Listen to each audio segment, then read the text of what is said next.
1 de mayo es el Día del Trabajo, en el cual ninguno de nosotros trabajamos el 1 de mayo y mucha gente lo celebra, pero para ustedes como CUT es un día muy importante porque está la marcha y que normalmente aparte hacen algún petitorio especial. ¿Qué se viene? ¿Qué podemos esperar para este 1 de mayo? Bueno, muchas gracias por la invitación. Yo creo que no tantas cosas novedosas. Yo creo que una cosa que es bien importante para nosotros es que vamos a tener la compañía Diyapu. Después de su paso triunfal, aunque tarde, por la Quinta Vergara. A las 3:30 de la mañana. Claro, sí. Entonces, bueno, nosotros consideramos que es importante validar y valorar el esfuerzo del arte, de los trabajadores de la cultura, y entonces también conversamos con los amigos de Diyapu para que nos acompañaran en el cierre de nuestro acto ahora en Portugal con la Alameda el día 1. Yo creo que eso es un elemento importante a destacar, porque en general se tiende a suponer que la conmemoración del Día Internacional de los Trabajadores es casi un sacrificio, ¿no? Es como la paga de la manda, una cosa así como bien intensa, y en realidad... Claro, la caminata del 8 de diciembre y la caminata del 1 de mayo. Entonces uno dice, sí, mira, efectivamente es un momento de reflexión, de conmemoración, pero también es un momento donde nosotros esperamos que los trabajadores y las trabajadoras, junto a sus familias, sus esposas, sus hijos, los abuelos, puedan acompañarnos en este momento para poner en el valor que corresponde nuestro trabajo y poder dar cuenta de la importancia que tiene para un país valorar, reconocer la dignidad de los trabajadores y de las trabajadoras. Yo creo que eso es lo primero, ese es el gran mensaje del 1 de mayo en el marco por lo menos de la conmemoración que nosotros hacemos como Central Unitaria de Trabajadores. Ahora yo te lo contaba un poquito antes de salir en empezar la entrevista, que nosotros vamos a hacer una mirada muy del emprendedor, no de la gran empresa ni del gobierno, sino la empresa de la pyme para abajo.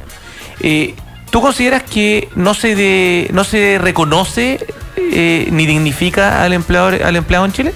Yo creo que no, yo creo que nos falta harto. Si uno mira las desigualdades salariales, los últimos informes que dan cuenta de que 2/3 al menos del ingreso de un hogar se destinan a pagar deuda, nos habla más que de un estado de bienestar y de satisfacción para el mundo de los trabajadores y las trabajadoras, nos habla más bien de una situación de precariedad, no solamente en el ámbito formal, que claro, uno podría decir, bueno, eso se resuelve por la vía de la negociación colectiva, el aumento sustantivo en la cantidad de trabajadores informales, el crecimiento en las políticas de emprendimiento, que si bien tienen un valor, uno no podría desconocerle el valor.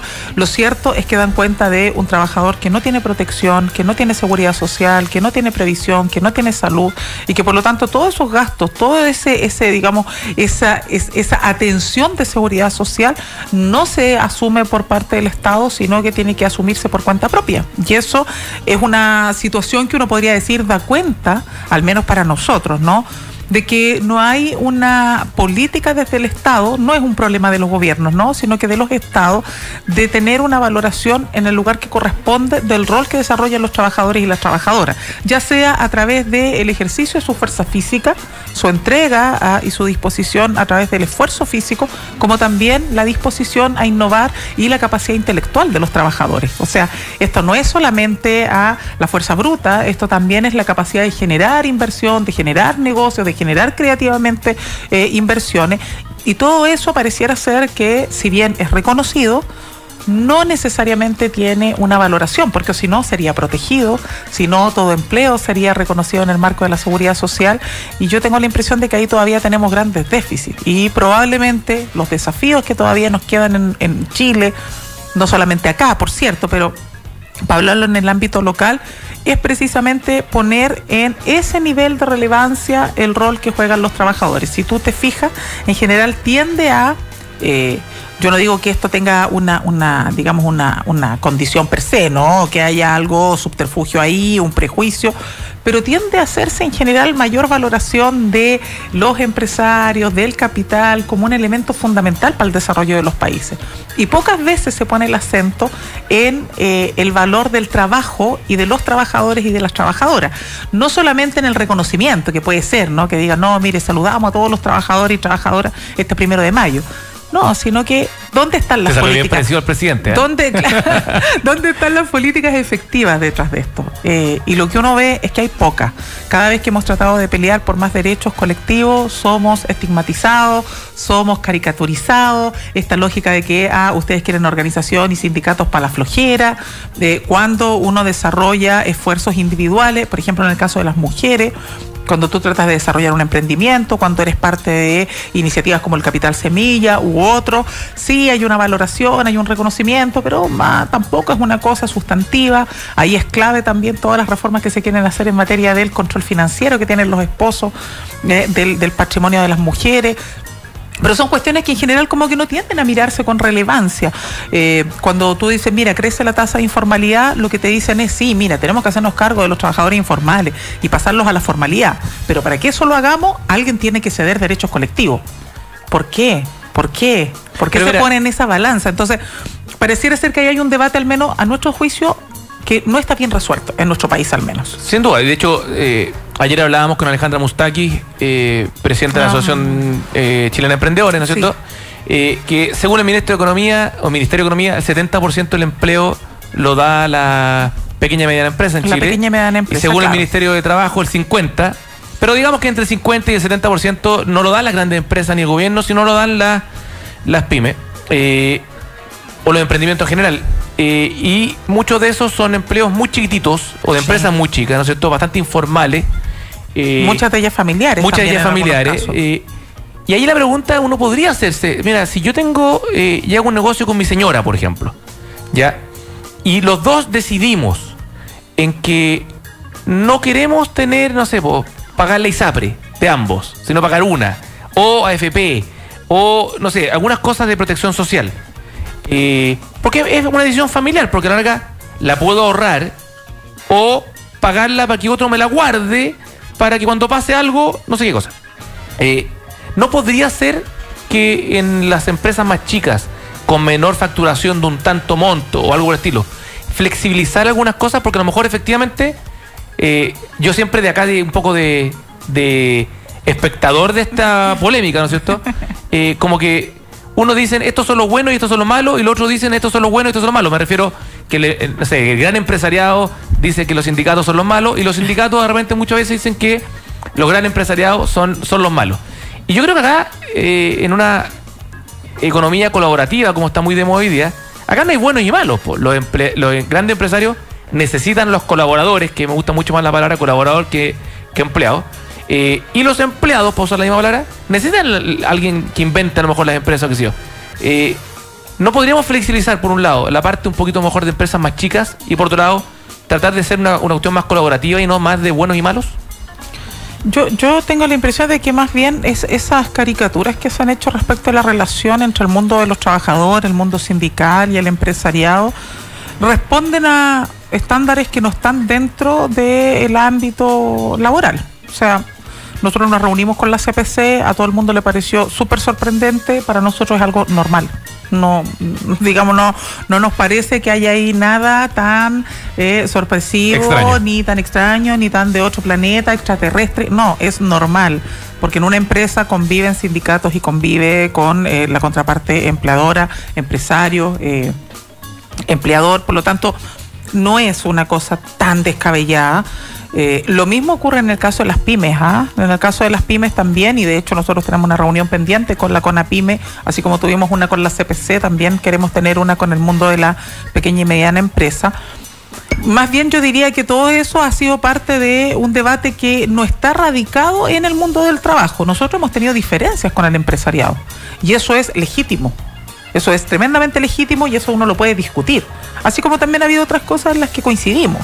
No hay en eso una disposición como se trata de polarizar, ¿no? De buenos, malos, aquí están los nobles, aquí no. Entonces, tengo la impresión de que eso más bien ha respondido a otro tipo de lógicas, a veces de los medios de comunicación. ¿De tratar de generar peleas media ficticias? No sé si... No, yo no diría, no me imagino a alguien que tenga la intención permanente de estar generando conflicto en la sociedad, pero eso vende, esperaría que no sea ese el objetivo de algunos medios. Y si así fuera, qué lamentable, pero si uno quisiera ponerle un sello incluso de ingenuidad Uno podría decir que quizás más bien lo que hay ahí es desconocimiento de cómo se llevan las relaciones laborales. Porque Chile no es un país que ha estado no está acostumbrado a discutir sobre relaciones laborales. Chile lo que ha hecho es establecer grandes acuerdos marcos en momentos claves de su historia, y eso sería, o sea, el debate sobre diálogo social, sobre relaciones laborales, el debate sobre el rol del sindicalismo, el debate de la valoración del trabajo y del trabajador y la trabajadora, no son debates cotidianos, no es como ocurre en otros países del mundo, donde esto es absolutamente naturalizado y donde se entiende que el diálogo social es un instrumento básico si uno quiere superar las desigualdades. En Chile eso todavía es una barrera que no se logra superar. Y en eso probablemente no solo hay uno no solo podría decir que es un déficit de los gobiernos, probablemente también ha tenido que ver con incapacidades nuestras, ¿no? De las contrapartes, de poder poner el debate en su justo tono. Entonces, tengo la impresión de que ahí hay algo que en la práctica es mucho más colaborativo de lo que algunos piensan. Es mucho más de diálogo social, que es el concepto que a nosotros nos gusta utilizar en el marco de los convenios internacionales de la OIT, de lo que algunos piensan. Ahora, eso no puede significar, y es ahí probablemente donde nosotros ponemos un énfasis bien grande, que al final del día derechos básicos respecto de cómo concebir el trabajo decente se vulneren. Es decir, cuando tú me dices, mira, podría ser que en una empresa pequeña, en un emprendimiento familiar, en una política de, qué sé yo, de estos, por ejemplo, que hoy día se están desarrollando, ¿no? El turismo familiar, claro, ¿no? Empresas, negocios muy pequeños en distintos sectores de nuestro país, la agricultura familiar campesina, entre otros. Uno podría decir, bueno, ahí hay exigencias muchas veces que obligan a que uno no pueda destinar los recursos como requiere. Pero si tú no impones, si tú no tienes protección social, si tú no tienes ingresos para jubilar, ¿cómo lo haces mañana? Claro, ¿Qué es lo? Entonces uno dice, bueno, pero el problema, Bárbara, es que al final del día, si yo hago eso, que es un poco lo que está pasando en el debate con los honorarios, por ejemplo, ¿no? Te dicen, bueno, ya, a mí me van a obligar a imponer, pero resulta que la pensión va a ser una pensión de miseria igual, entonces, ¿por qué estoy obligada a eso? Y no puedo tener... Quiero plata hoy día, porque claro, o sea, me estáis sacando un 10%, y tengo menos para gastar hoy, y a lo mejor podría yo ahorrarla mejor. O sea, exacto, que alguien podría decirte, mira, esto yo lo meto al banco, qué sé yo, y en una de esas me da más plata. Ya, pero eso es distinto, es un debate distinto, donde tenemos que revisar qué pasa con la protección social, qué pasa con la seguridad social, qué pasa con el sistema de pensiones. Pero no es posible que uno relativice el trabajo decente, que no es solo que tú tengas remuneración. O sea, el trabajo no es solo la retribución económica, es también la garantía de seguridad social, es decir, que después del final de tus días de haber entregado al país desarrollo, crecimiento, de haber contribuido al desarrollo nacional, tú puedas tener justa jubilación o una pensión digna, como decimos nosotros. O sea, el tema principal tener ahí... seguridad y salud en el trabajo, por ejemplo, si tú no cotizas, claro, bueno, y si tienes un accidente laboral, ¿quién se hace cargo? No, si el tema principal ahí podría ser que, como decíamos, que el 50% del empleo, por lo menos, lo crean las pequeñas y medianas empresas. El problema es que si obligamos a que esas empresas terminen asfixiándose de alguna forma, puede ser que se nos terminen quebrando y terminamos no ofreciendo el empleo. Entonces, ojo con eso. Pero lo voy a dejar planteado para que lo sigamos conversando después de esta pausa, y ahí vamos a hablar un poquito de algunas preguntas que nos tienen algunos de nuestros fieles auditores, pero vamos a volver a ese tema porque yo creo que es bien interesante plantearlo. Sí. Vamos a una pausa y volvemos. El momento de emprender es ahora. 92.9. Emprender es clave. Todos los días a las 4:30 de la tarde te encontrarás con Isidoro Ursúa en Viva Chile por la 92.9. Chiquillos, tenemos media hora para escuchar música chilena. Panoramas, cultura, datos imperdibles. Soy Javiera Mena y los dejo con mi nuevo single Intuición aquí en Viva Chile. Viva Chile. Somos música. Somos la clave. Aló, perritos, sorry lo tarde, es que sabes que pasé Autoplanet. Y me da mucha risa el comercial de radio, pero bueno, la tienda es épica, ¿cachai? Una parada violenta, tanto que hay para comprar, como que me dejó estúpido, ¿cachai? Y donde yo, cachando huevo, me compré las pastillas de freno y me quedó el auto fino. Lo siento fuego, y es verdad, perrito, o sea, después de venir, cuando pienso en repuesto, pienso en Autoplanet. En Autoplanet todo lo necesario para que, incluso tú, puedas hacerlo. Cuando pienso en repuestos, pienso en Autoplanet. Más información en autoplanet.cl. Los que sabemos de café, conocemos el secreto. Hace más de 75 años que en Cabrales buscamos en las plantaciones los mejores granos para darte el mejor café como a vos te gusta. Tostado por manos expertas, de exquisito aroma y sabor y en todas las variedades. Cabrales es ideal para disfrutar en todo momento y lugar. Cabrales significa buen café. Encuéntranos en los mejores hoteles, restaurantes, cafeterías y supermercados del país. Pedí una demostración en cafecabrales.cl y descubrí por qué somos el café número 1 de la Argentina. Cabrales, dedicados al café. En el corazón de Providencia y a pasos del metro, Hotel Nogales and Convention Center. Un servicio de primer nivel con estacionamiento, Wi-Fi y desayuno incluido. En Hotel Nogales ponemos a su disposición nuestro centro de eventos con salones con capacidad hasta 400 personas. Reserve su estadía en hotelnogales.cl o a nuestro teléfono 223-356958. Hotelnogales.cl. Lo hacemos simple para usted. Quien le teme al fracaso, también le teme al éxito. Escuchas Emprender es clave por la 92.9. Y estamos aquí de vuelta con Emprender es clave. Les recuerdo que nos pueden seguir en Twitter en @Radio La Clave y @Radio La Clave, hashtag Emprender es clave. En Facebook, en nuestro canal de Facebook, en YouTube. Y recordad que en YouTube nos pueden ver no solamente a la hora del programa, sino quedan todos los capítulos ahí guardados para cuando nos quieran ver, ya sea repetirse un programa o muchas veces lo que hace la gente es como de 11 a 12 está trabajando, verlo de vuelta a la casa, del trabajo de la tarde, uno lo va viendo en la micro, en el metro, en el auto, en el teléfono obviamente, es muy fácil verlo. Estábamos hablando acá con Bárbara Figueroa, presidenta de la CUT, ¿no es cierto? Se nos viene el 1 de mayo y estamos hablando de algunas cosas. Mira, está todo el tema de la flexibilidad laboral y de que tenemos mucha gente hoy día que trabaja en Uber o en esas cosas como para tener otro ingreso, ya sea mientras estoy desempleado, como término para siempre, digamos, o para rellenar peguitas. En Estados Unidos y otros países es muy normal que la gente tenga más de una pega. Acá como que es más raro, ya sea por la inflexibilidad laboral o por los horarios laborales. ¿Cómo lo ven ustedes? Claro, yo creo que tiene que ver por un lado con las jornadas que son bien extenuantes, y yo creo que también porque, yo insisto, cuando tú no tienes bien resuelto un primer piso del debate, seguir avanzando en otros desafíos es un poquito... tiene niveles de tensión importantes, porque finalmente es confrontar siempre con un muro, que es el muro de la desigualdad, de que finalmente, mira, gano poco, entonces necesito más ingresos.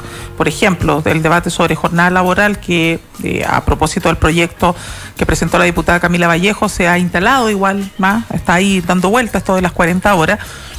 Algunos, claro, te dicen, sí, deberíamos reducir la jornada laboral. Hay dos proyectos, el de las 40 horas y el de las 4 semanas de vacaciones. Exacto, claro, pero el del tiempo de descanso de las vacaciones son iniciativas que tienen más que ver con, digamos, el efectivo derecho al descanso de los trabajadores.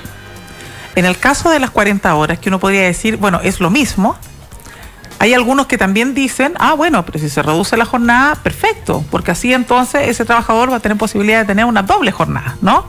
Entonces eso va a ser mejor porque va a tener más ingresos. Entonces la pregunta que uno tendría que hacerse es, el valor del debate que nosotros estamos haciendo en materia de jornada laboral, ya sea por la vía de flexibilidad, como le llaman algunos, ya sea por la vía de justas jornadas de trabajo, según nuestra perspectiva, incorporado a ellos los nuevos desafíos del futuro del trabajo, como automatización, robotización, etcétera.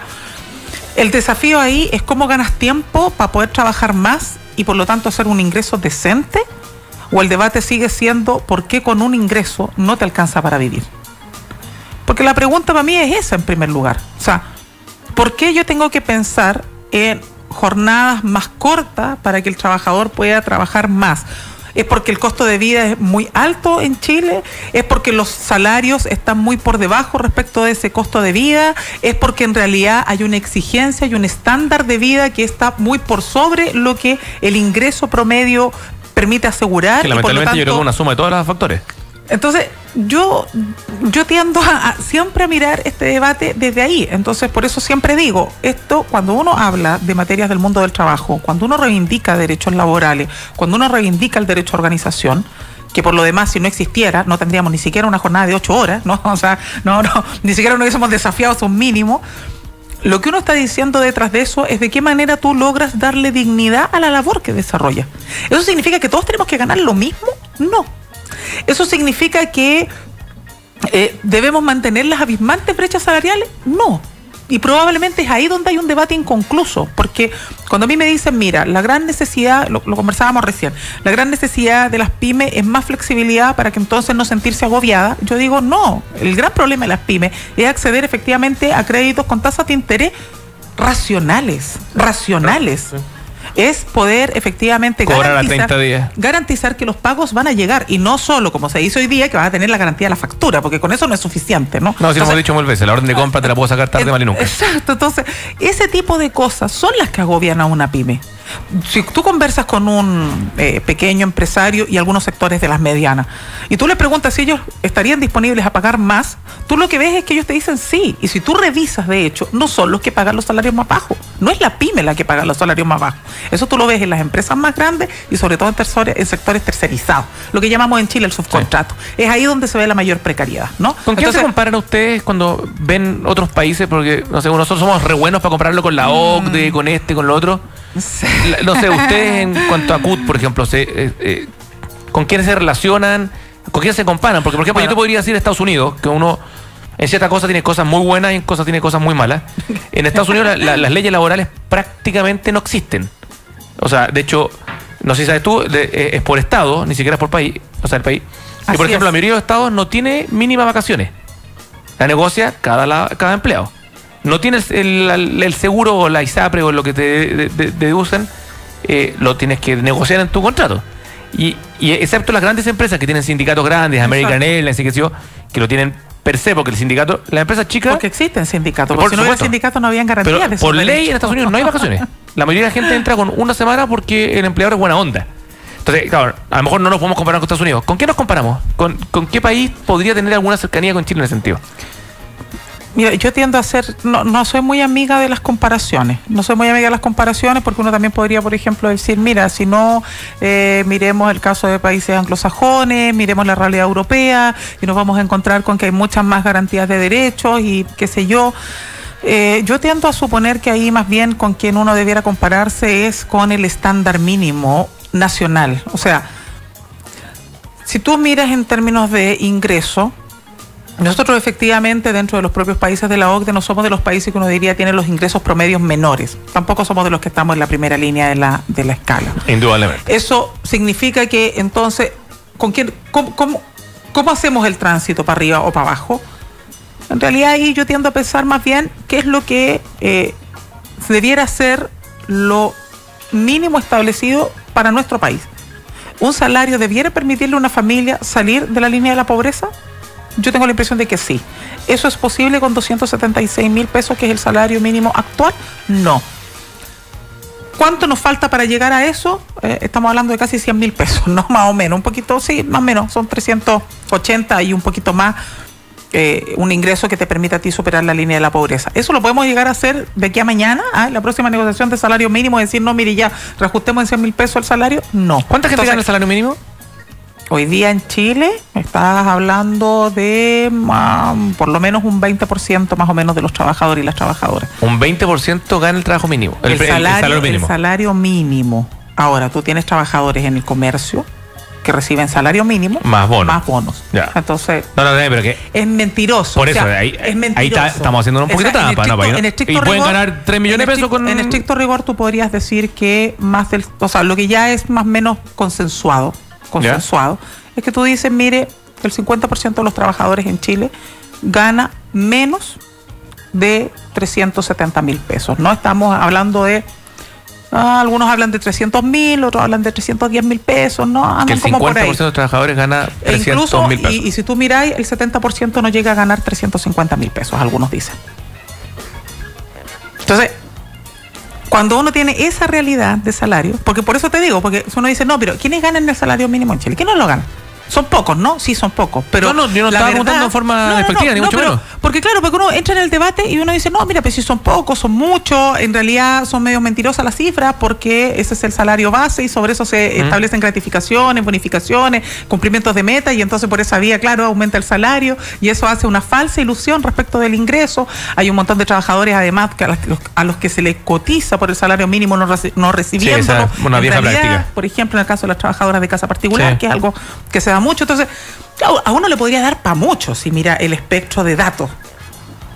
Yo tiendo a quedarme con algo que es, uno podría decir, mira, sin ser a lo mejor lo más estricto, más o menos ya te da una luz. Y la luz es que efectivamente tú no tienes ingresos sustantivos promedios en nuestro país. Ahora, yo no sé si solamente eso es lo dramático, o lo dramático es que junto con eso tienes una gran diferencia entre los ingresos más bajos en este país y aquellos que perciben ingresos superiores.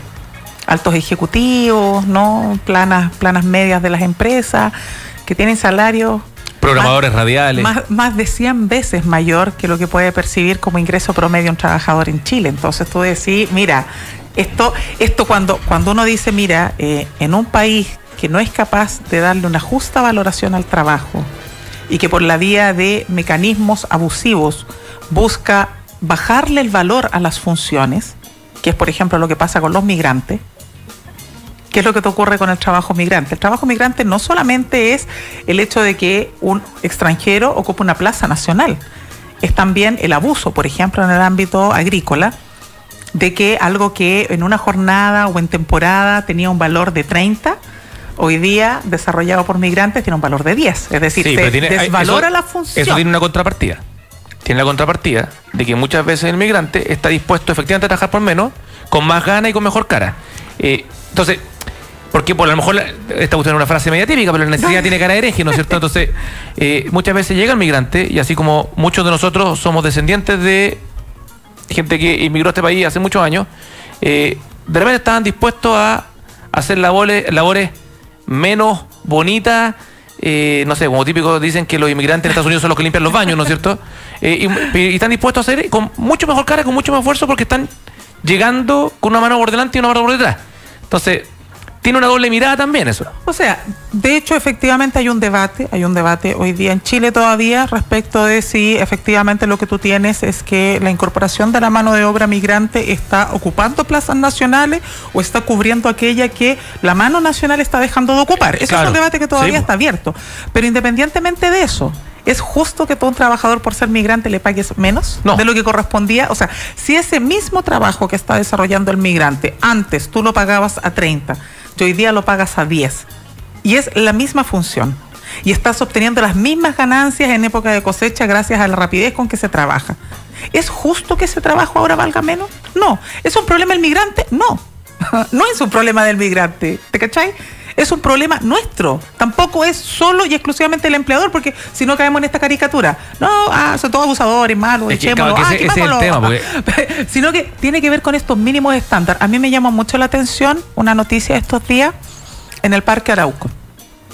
Uno de los gerentes ejecutivos comentaba que, y eso salió en una noticia en un medio local, ellos están pagando casi el doble del salario mínimo que está establecido por ley. Salió, lo vi en un medio el otro día. Entonces, y el que decía, bueno, esto fue una política gradual. Yo quiero conocer esa experiencia, estaba tratando de ubicar al gerente para poder reunirme con él, porque ¿qué es lo que operó ahí? ¿Operó solamente el cumplimiento de la norma? No. Parece que hubo una... No, hay política de retención, hay política de fidelización de empleados. Y hay una mirada también respecto de que si todos ganan, si a todos nos va bien, que eso se traduzca en que a todos también les va mejor. O sea, sí, no, sin duda. Si aquí hay una buena política... Puede tener una contrapartida también eso, ojo también. ¿Qué pasa si la empresa le empieza a ir mal? Bueno, de hecho, lo que ocurre hoy día es que efectivamente si una empresa no le va tan bien, los mecanismos están absolutamente regulados, digamos. No es que se vean agobiados No, está bien, pero el empleado ahí... De poder... es interesante el modelo, y en un muy buen chileno de nuevo, es que, claro, yo voy en la parada. Para bien y para mal, o sea, no necesariamente me tengo que solamente ver beneficiado. Pero eso probablemente son parte de procesos de diálogo que se han hecho, y eso es algo que uno tiene que mirar, porque a veces cuando nosotros hablamos de estas cosas, cuando nosotros hablamos de seguridad y salud en el trabajo, la garantía de que un trabajador, no sé, no tenga que tener el riesgo de morir por ir a trabajar, como lo que ocurrió con la chica, ¿no? Con una de las trabajadoras de Starbucks que falleció ahora hace poquito en lo del sanatorio alemán. Cuando tú dices, mire, quiero tener capacidad de formarme en el desarrollo permanente de mi función, de mi oficio, de mi profesión, y que eso sea bien valorado y no solamente asumido como un costo. Cuando tú dices, mire, salarios justos para una función y que no dependa de si quiero reducir o no ingresos por la vía del salario. Es decir, cuando todos esos elementos tú puedes conjugarlos y ponerlos sobre la mesa, ya no es un problema de grandes contra chicos, ya no es un problema de empleador contra sindicato, ya no es un problema de gran empresa versus pyme. Ya es un debate de la sociedad, si somos capaces o no de hacernos cargo no solo de crecer, sino de crecer con equidad. Y crecer con equidad significa que no solo voy a mirar políticas de flexibilidad, no solo voy a mirar de qué manera podemos tener más y mejores garantías o esta suerte de mercado dinámico, como dicen algunos, no de trabajadores, sino que de qué manera me hago cargo de entender que para que un país crezca no basta solo con tener buenas ideas de inversión y plata. Oye, Javier Cueto nos pregunta en Twitter, ¿cuál es la visión de la CUT o tuya en particular respecto a transformación digital, el rol de las personas y la evolución del rol de trabajo? Alguien también preguntaba en el encuentro con respecto a qué pasa con el trabajo en la casa. Esto de que uno ya lo tengo para aquí en la oficina, hoy día con el computador, wifi, qué sé yo, podría hacer teletrabajo, ¿no es cierto? ¿Qué opinión tiene? Porque la dirección del trabajo es re complicada con eso, porque cuando me dice firma el libro y yo en verdad estoy en mi casa, después te sacan una multa, pero muchas veces, sobre todo las mujeres, felices de trabajar en la casa. ¿Cuál es la mirada que tienen ustedes al respecto? Mira, sobre teletrabajo, ha habido incluso iniciativas de ley para tratar de meterse en ese tema. Entonces, yo tengo la impresión de que ahí hay materias que todavía seguir abordando, pero insisto, ahí, por ejemplo, se te queda fuera todo el ámbito de la seguridad y salud en el trabajo. ¿Por qué? O sea, tú trabajas en la casa y, por ejemplo, lo puedes normar, lo puedes normar, pero, por ejemplo, ¿cómo regulas la jornada? Si la persona está en la casa, ¿cómo regulas tú que efectivamente esa persona no trabajó más de 8 horas? ¿Cómo regulas tú que efectivamente esa mujer, estando en la casa, no destinó al final doble jornada para poder cumplir con un trabajo? Pero tampoco lo sabía hoy día en ciertos niveles. O sea, si yo me llevo si una persona está en la empresa, es muy claro que está en un tiempo determinado. Sí, pero ¿no? mucha gente se lleva el computador a la casa y termina contando mail. Hoy día con los malditos teléfonos uno está... Bueno, de hecho, pero hay países que han regulado eso, sí, ¿no? Francia lo reguló. Lo regularon. Francia lo reguló. Para poder evitar pero los muchas abusos veces, en la jornada. muchos nos llevamos pega para la casa. Sí, no, sin duda que muchos se llevan pega para la casa, pero cuando tu espacio laboral es la casa, ¿cómo tú garantizas que es una enfermedad profesional? Tendinitis. No, está bien. O si te explota el califón por estar calentándote el agua caliente. No.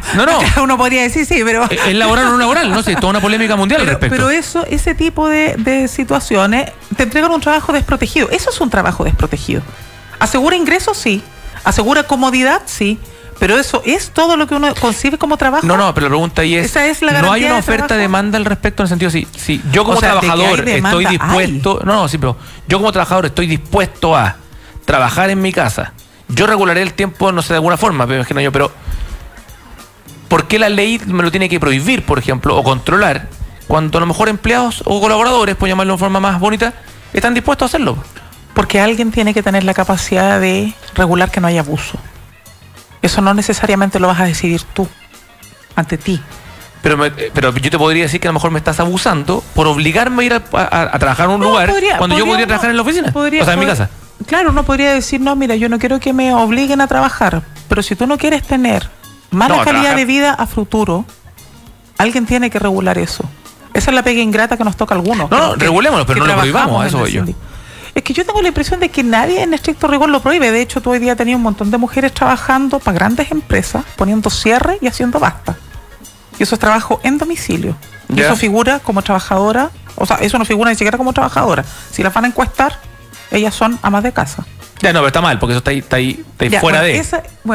Cuando hablamos pero hoy día hay tecnología que yo podría hacer... Cuando tú dices teletrabajo, sí. Bueno, eso pasa hoy día, así está pasando. Yo no digo no normemos. Y el patronato está pasando con un montón de trabajadores que están ahí encerrados en 2 metros cuadrados haciendo bastas también. Entonces, uno dice, sí, mira, no, si partamos de la buena fe y regulemos y hagamos todo esto bien. Sí, pero por eso aquí tú...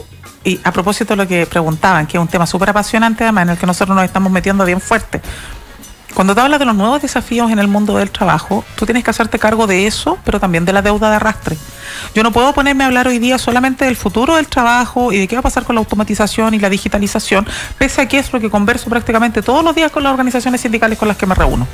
Sí, cuando es básico. Desde federaciones de alimentos, que uno podría decir, bueno, desde esas organizaciones hasta el mundo de los servicios, retail, pasando por distintos ámbitos.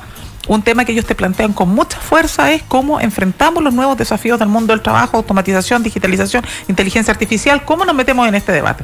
Y uno dice, bien, abordémoslo. De hecho, hemos hecho ya algunas experiencias, estamos tratando ahí de construir algunas líneas gruesas de una propuesta, pero eso no puede llevarte a olvidar que en la medida que tú vayas mirando todo eso, no puedes dejar de mirar hacia atrás, porque cuando miras hacia atrás te das cuenta de que tiene trabajadores en domicilio con absoluta precariedad, que tienes abuso, que tienes situaciones que si no son normadas, que si no son reguladas, finalmente lo que pueden terminar provocando es condiciones mucho más adversas de lo que en positivo puede significar trabajar en el hogar, no tener jornada determinada en un espacio laboral. Es decir, hay una serie de elementos.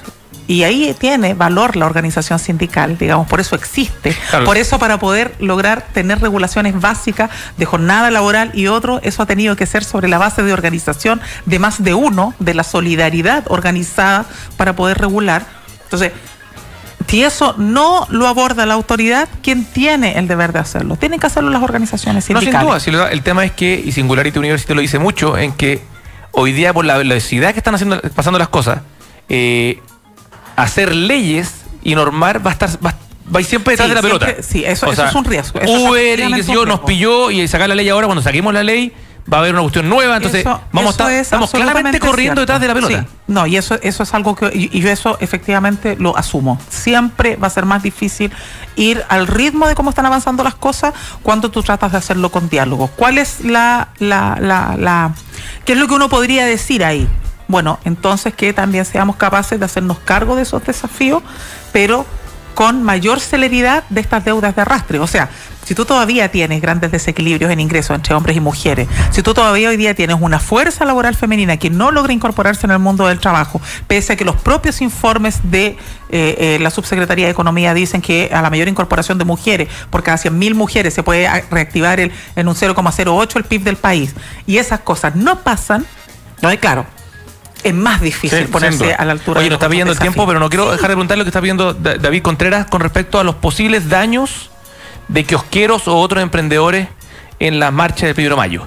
¿Qué pasa con la CUT? No, qué bueno que lo pregunten. Nosotros por lo menos podemos decir que en los últimos años no hemos tenido ninguna dificultad en las conmemoraciones, ni en la conmemoración del 1 de mayo, ni tampoco en las marchas y paros que hemos convocado en el último periodo. Por lo tanto, siempre el compromiso nuestro está de resguardar aquello. La convocatoria del 1 de mayo es una convocatoria familiar. Lo que nosotros esperamos es convocar a la ciudad. Miren, yo no soy amiga de cifras. Nosotros hemos hablado de una movilización multitudinaria, pero además muy transversal.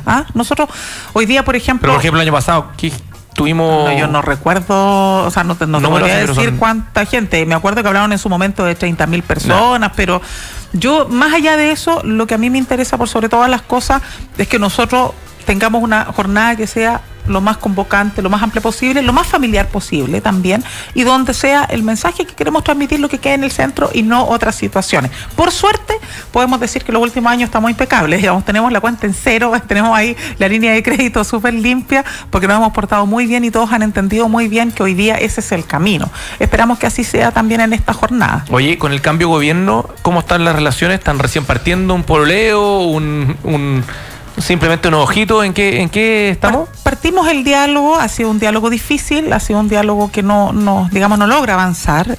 A veces nos sorprende el Ejecutivo con algunas iniciativas que aparecen en la prensa, que no hemos podido conversar con ellos.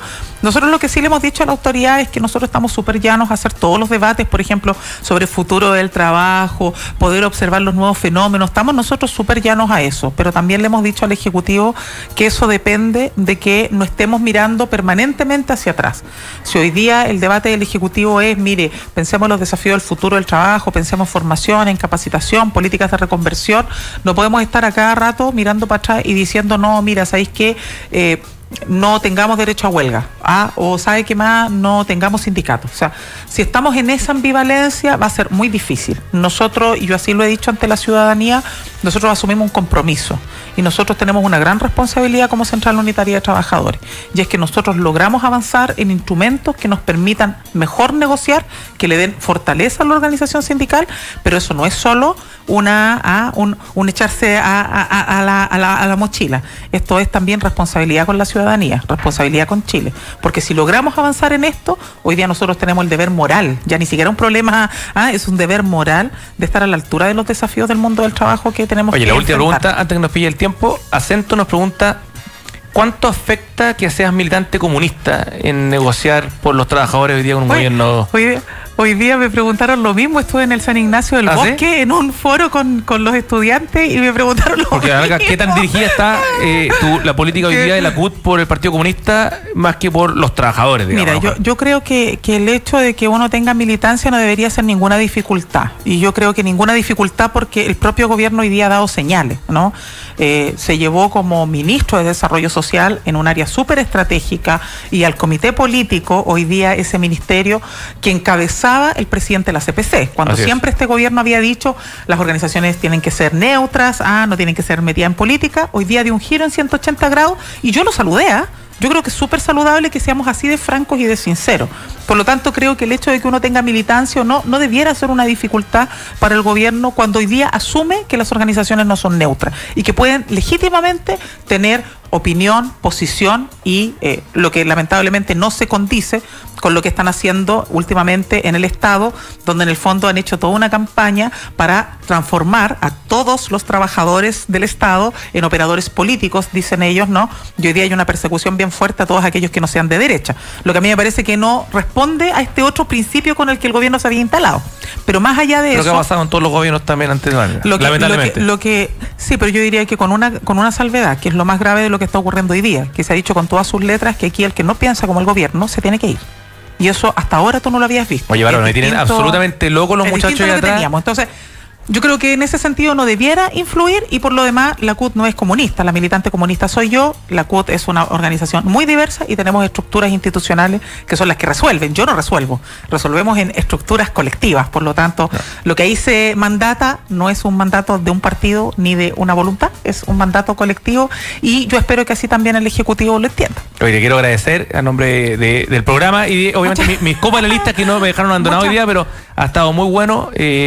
Aprovechar a invitar a la gente al 1 de mayo, que sea todo pacífico, familiar, ¿no es cierto? Sí. Y no tengamos ningún desmán ni una cosa para... A partir de las 10 de la mañana en Los Héroes con la Alameda y culminamos en Portugal con la Alameda. Va a haber un discurso central y luego nos va a acompañar Iyapu para reivindicarlo también después de lo tardía de su presentación en el Festival de Viña. Reivindicar al artista Muchas nacional. Muchas gracias, Bárbara Figueroa, presidenta de la CUT. Y ahora nos vamos, o no, nos dejamos con Cabrales primero antes de irnos. Rapidito, una mención rápida. Mira, Bárbara, acá tenemos un café que es extraordinario. Sí, veo que es mucho Descubre nuestro café tostado, 100% arábico, de exquisito aroma y sabor. Como a ti más te gusta, en grano molido, cápsulas e instantáneo para disfrutar en todo momento y lugar. Encuentran los mejores hoteles, restaurantes, cafeterías y supermercados del país. Cabrales dedicado al café, www.cafecabrales.cl. Y acuerde que está el café en saquito, que es extraordinario. Y para que no me reten más, los dejamos con el Cónclave Deportivo. Chao, nos vemos mañana. Muchas gracias. Café Cabrales, calidad